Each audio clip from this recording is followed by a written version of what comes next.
Good morning, good afternoon.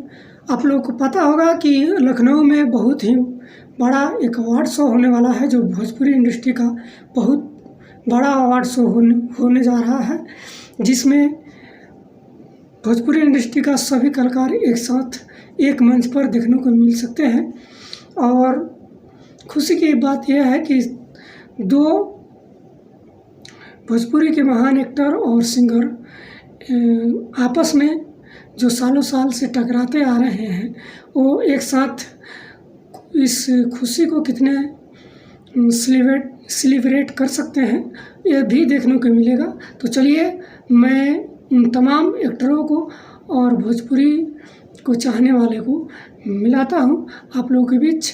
बने रहिए इस वीडियो में और देखिए कैसे कितने सेलिब्रिटी आए हैं और कितने अच्छा से इस अवार्ड शो को सजाया गया है, और भोजपुरी कितनी बड़ी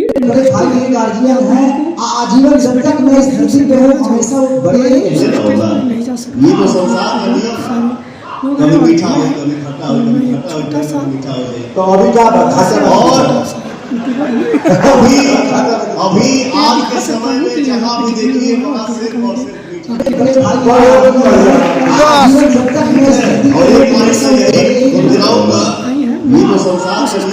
तो